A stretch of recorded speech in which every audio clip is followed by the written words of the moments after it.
Sir. வாங்க ரோகிணி, இவங்க Mrs Abirami. வணக்கங்க. இவங்க பெரிய பிசினஸ் மேக்னெட்மா.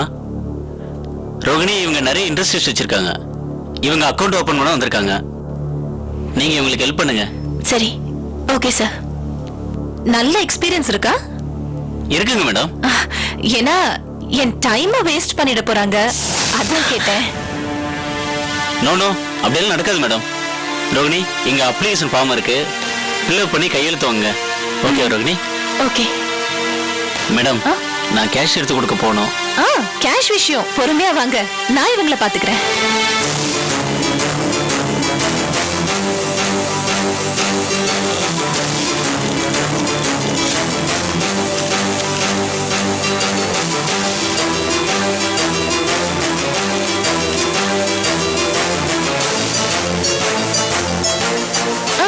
ரோஹிணி மேடம், இந்த புது அக்கவுண்ட் ஓபன் பண்றதுக்கு கேஷ் வேணுமா இல்ல செக் போதுமா? நான் டவுட் தானே கேட்டேன், அதுக்கு போய் இந்தாங்க அக்கவுண்ட் ஓபன் பண்றதுக்கான என்னோட address proof, original passport, photo copy, தேவையான போட்டோகிராஃப்.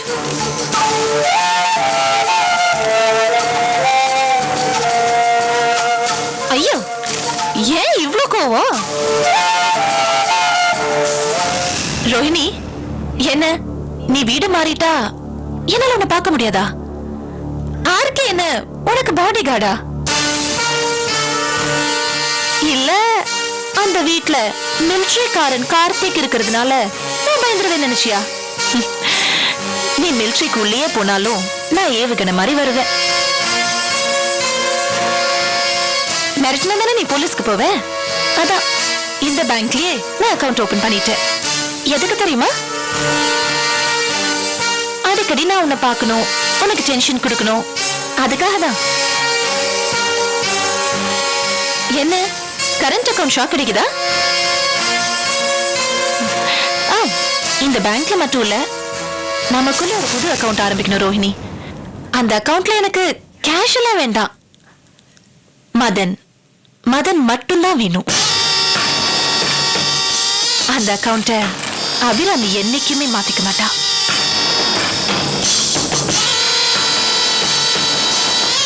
சைன் பண்ணு.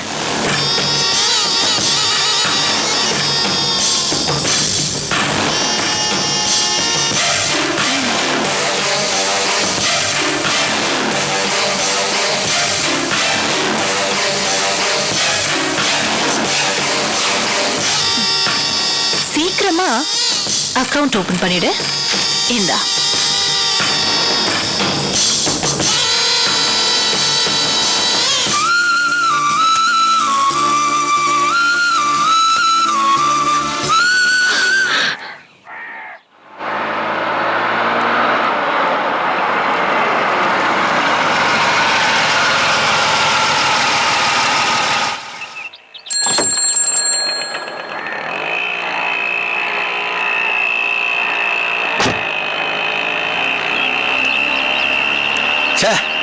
இந்த ரியல் எஸ்டேட் புரோக்கர் பசங்களே இப்படிதான் பேசும்போது நல்ல தேன் ஒழுக பேசுவானுங்க. வந்துருங்கண்ணா, ரெடின்னா ப்ராப்பர்ட்டி கையோட வாங்கிடலான்னா, இடம் பிடிச்சா போதும்ண்ணா, பத்திரம் இருக்குது, அது இதுன்னு வானுங்க. சொன்ன டயத்துக்கு யூஸ்லெஸ் ஃபெலோஸ். பஜனை கோயில் தெரு இதுதான். கரெக்டாக தானே வந்திருக்கிறேன். ஊரில் ஒரு பெரிய மனுஷன் இப்படி ரோட்ல வெயிட் பண்ண வைக்கிறானுங்களே.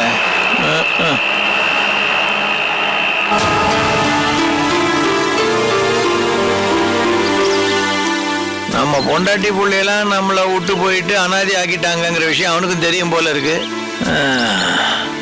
அனாத ஆசிரமம்னால வெயிட் பண்ண வச்சுட்டான். ஸ்ரீனிவாசன் சார், நான் புரோக்கர் பொன்னுசாமி பேசுறேன். யோ, என்ன இங்க வெயிட் பண்ண வச்சு நீ அங்க என்னையா பண்ணிக்கிட்டு இருக்க? சார் ப்ளீஸ் சார், கொஞ்சம் வெயிட் பண்ணுங்க சார், 10 நிமிஷத்துல வந்துடுறேன். சீக்கிரம் வாயா. சரி சார்.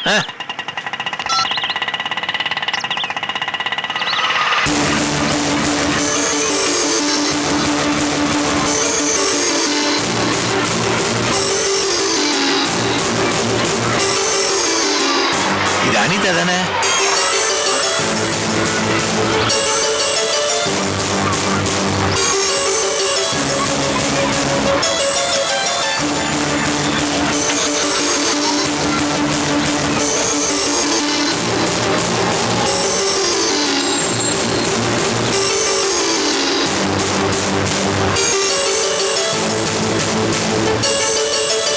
அனிதாவுக்கும் அனாதை பிள்ளைங்களுக்கும் என்ன சம்பந்தம்? இவதுக்கு இங்க வரா? விசாரிப்போம்.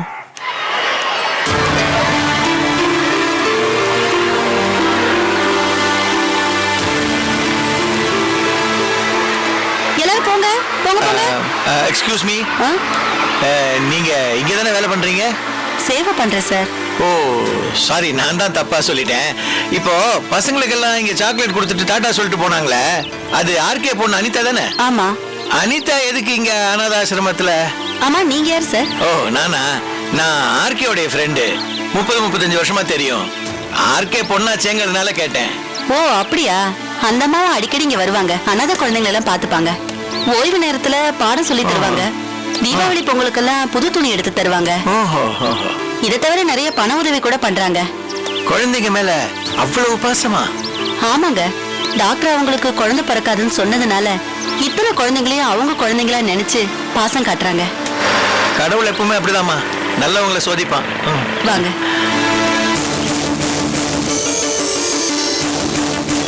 ஸ்ரீனிவாசா, உனக்கு பிடிச்சதெல்லாம் பழைய மீன் குழம்பும் புது ஊர் வம்பும் தானே சொல்லுவ. இப்ப புது ஊர் வம்பு கிடைச்சிருக்கு, விடாத.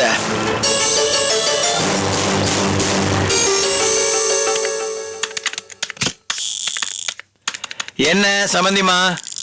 என்ன ஸ்ரீனிவாசன் சார், ரொம்ப பிரைட்டா இருக்கீங்க. நேத்து வேற நீங்க ஆளையே காணோம். அதை ஏன் கேக்குறீங்க? அது வேற கதை. நீங்க சொன்ன மாதிரி அந்த லேண்ட் புரோக்கரை நான் பார்க்க போனேன். அவன் ஒரு பர்டிகுலர் இடத்துல என்ன வெயிட் பண்ண சொன்னான். நானும் அங்க அவனுக்காக வெயிட் பண்ணிட்டே இருந்தேன். அவன் வரவே இல்லை. அது முக்கியம் இல்ல. நான் வெயிட் பண்ண இடம் ஒரு அனாத ஆசிரமம். அதுவும் முக்கியம் இல்ல. நான் சொல்ல போற கதையில மெயின் மேட்டர் இப்பதான் வருது.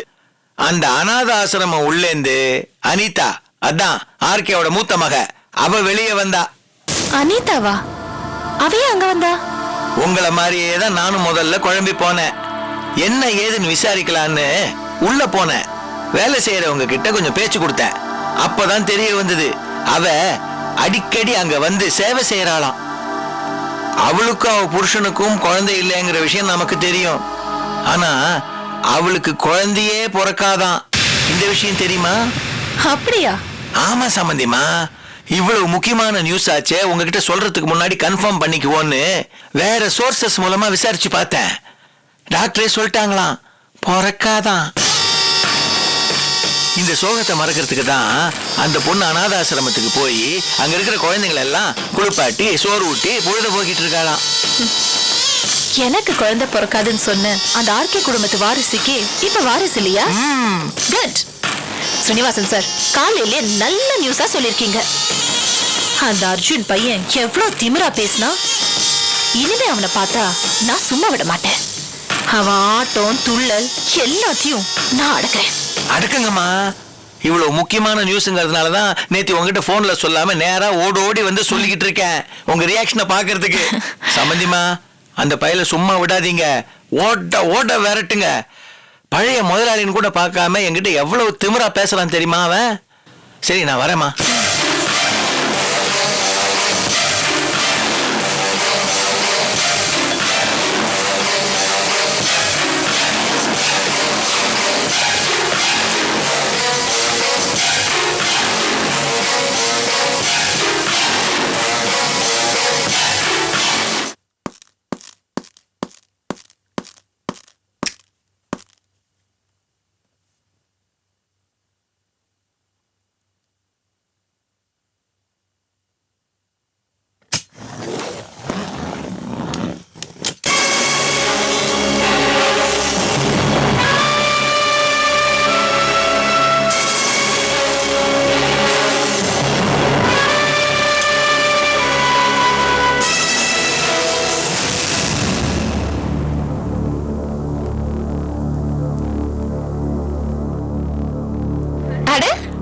அர்ஜுன் தம்பி, நல்லா இருக்கியாப்பா?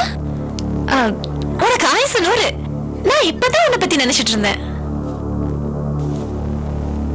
நான் உன்னை விட்டாலும் விதி உன்னை விடாத போல இருக்கு. நான் உன்னை நினைச்சு ரொம்ப வருத்தப்பட்டேன். ஒன்னு சொல்றேன் கேளு. நீ எங்க கேட்க போற? நானே சொல்றேன். நீ ரோஷக்காரன்பா, உன்னால எல்லாமே முடியும். ஆனா ஒண்ணு மட்டும் முடியாது. நீ தகப்பனாக முடியாதாமே. அனிதாவுக்கு குழந்தைய பிறக்காதா?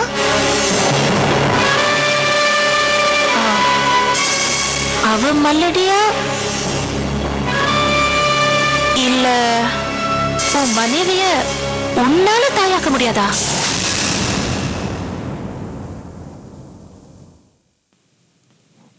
இதுக்கு மேல ஒரு வார்த்தை பேசுன என்ன பண்ணுவ? என்ன கொண்டுடுவியா? இது வரைக்கும் ஒரு 100 தடவை என்ன கொண்டிருப்ப. உன் சின்ன மச்சான், பெரிய மச்சான், மாமனார் எல்லாரும் ஒண்ணு சேர்ந்து வந்தாலும் என்ன ஒண்ணும் பண்ண முடியாது. போடா, போய் ஒரு நல்ல டாக்டரா பாரு. எவ்வளவு செலவானாலும் நான் பாத்துக்கிறேன். ஒரு பக்கம் பார்த்தா நீ என் தம்பி, இன்னொரு பக்கம் பார்த்தா அனிதா என் நாத்தனார். அவளும் மல்லடி, நீயும் மல்லடினா என்னால தாங்கிக்கவே முடியல அர்ஜுன். எரியுதா? கோபம் வருதா? பாவி, தாய்மை அடையறதும் தாய்மை அடையாததும் இயற்கையிலே உடம்போட ஆரோக்கியத்தை பொறுத்து இருக்குன்னு தெரியாம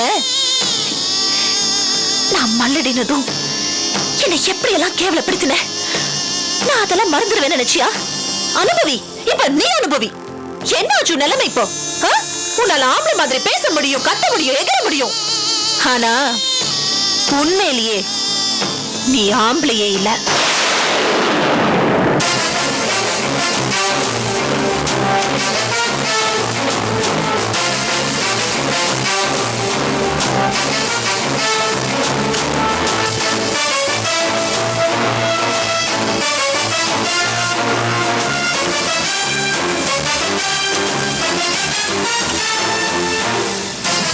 நீ ஆம்பளையே இல்ல. நீ ஆம்பளையே இல்ல.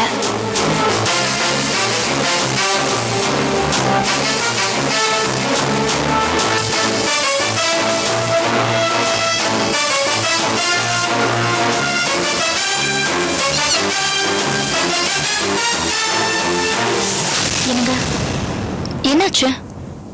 ஏன் நல்லா இருக்கீங்க? தலைவலிக்குதா? நான் சுட காஃபி போட்டு கொண்டு வரேன். அனிதா, தலைவலிதான், ஆனா காஃபில ஒண்ணு வேண்டாம். என்னங்க, என்னாச்சு? வெளியில வெயில் ஜாஸ்தியா இருக்குல்ல, அதான். அந்த ஃபேனை கொஞ்சம் ஸ்பீடா வச்சுட்டு போய் ப்ளீஸ்.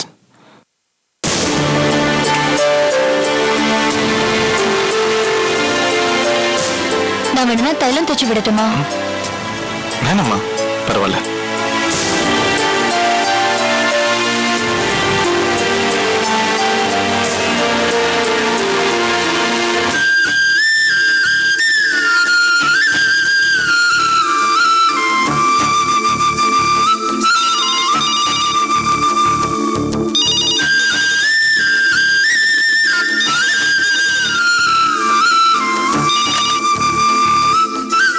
ஹலோ.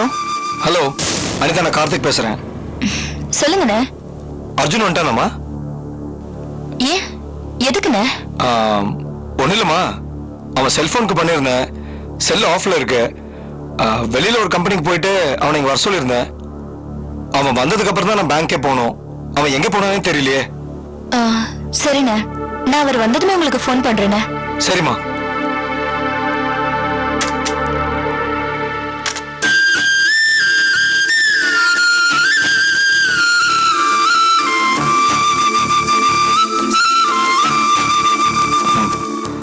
ஃபோன்ல யாரு?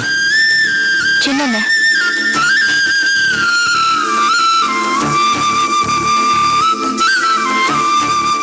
என்ன சொன்னா? நீங்க ஆபீஸ்க்கு வரேன்னு சொன்னீங்களாமே. சொன்னேன், ஆனா போகல. நீ என்ன சொன்ன? போய் சொன்ன. இன்னும் நீங்க வீட்டுக்கு வரலன்னு போய் சொன்ன. இப்படி நீங்க பகல் வேலையில வீட்டுக்கு வந்ததே இல்ல. எவ்வளவு டயர்டாவும் இருந்ததில்ல. என்னங்க, என்னாச்சு? அப்ப நீங்க தலைவலிக்குதுன்னு சொன்னதுனால நான் எதுவும் கேட்கல. ஆனா போன் பண்ணதுக்கு அப்புறம் தான் எனக்கு டவுட்டா இருக்கு. என்னங்க, அண்ணனுக்கும் உங்களுக்கும் ஏதாவது பிரச்சனையா? சிச்சி, இந்த உலகத்துல எனக்கு யார் கூடயும் எந்த பிரச்சனையும் வராது, ஒரே ஒருத்தியை தவிர. அபிராமிய லிஃப்ட்ல பார்த்தேன். என்ன சொன்னா அந்த மகாராணி? என்ன சொன்னாலா? வார்த்தையாலையும் கேலி பார்வையாலையும் சிரிப்பாலையும் என்ன கொன்னுட்டான். என்ன சொன்னான்னு சொல்லுங்க. வேணாம் அனிதா, அது சொன்னா உன் மனசு கஷ்டப்படும். அதான் நான் சொல்லல. பரவாயில்ல சொல்லுங்க. வேணான்னு சொல்றேன்ல. இப்ப நீங்க சொல்லல, நான் நேரடியா அவகிட்டே போய் கேக்குறேன். வேணாம், நானே சொல்றேன். அவ என்னெல்லாம் சொன்னா தெரியுமா? நமக்கு குழந்தைய பிறக்காதான், உன்னால தாயாகவே முடியாதான், உன்னை தாயாக்க என்னால முடியாதுன்னு என்னெல்லாமோ பேசி என்னை கேவலப்படுத்திட்டா. அவ ஒரு பொம்பளையாச்சுன்னு பேசாம வந்துட்டேன். இதே ஒரு ஆம்பளை என்னை பத்தி இவ்வளவு கேவலமா பேசியிருந்தா 4 அரை விட்டு பல்ல கழட்டி கையில கொடுத்துட்டு வந்துருப்பேன். அவ என்னை பத்தி பேசுறது கூட நான் பெருசா எடுத்துக்கலாம் அனிதா. வார்த்தைக்கு வார்த்தை உன்னதான் மலடின்னு சொல்லிட்டு இருந்தா. அதான் என்னால தாங்கிக்கவே முடியல. சத்தியமா சொல்றேன் அனிதா, இந்த நிமிஷம் வரைக்கும் எனக்கு ஒரு குழந்தை இல்லைன்னு நான் வருத்தப்பட்டதே இல்லை. ஆனா அவ அப்படி பேசினதுக்கு அப்புறம் நான் ஒரு குழந்தைக்கு தகப்பன அவளேன்னு வேதனையா இருக்கு. மனுஷ உணர்ச்சியே தெரியாத மிருகம் அவ. அவளை பத்தி பேசிக்கிட்ட நாளைக்கு நமக்கு ஒரு குழந்தை பிறந்தா நான் தானே உன் அத்தைன்னு சொல்லுவா. அவ பேச்செல்லாம் பெருசா எடுத்துக்கிறீங்க. இத பாருங்க, நான் உங்களுக்கு சூட காஃபி போட்டு தரேன். அதை குடிச்சிட்டு ரிலாக்ஸ்டா இருங்க. அவளை பத்தி நினைக்காதீங்க.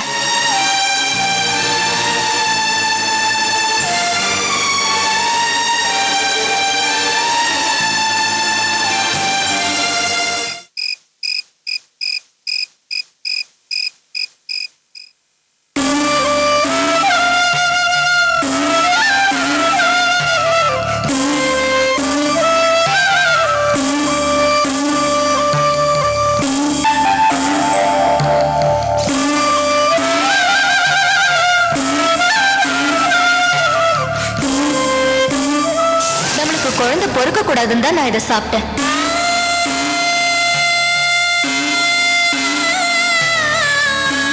நான் வசதியா பிறந்தேன் வளர்ந்தேன். அதே மாதிரிதான் எனக்கு பொறுக்க போற குழந்தையும் கூட வசதியான சூழ்நிலையில பொறுக்கணும், வளரணும். எனக்கு வந்த சங்கடம் என் குழந்தைக்கு வரக்கூடாது.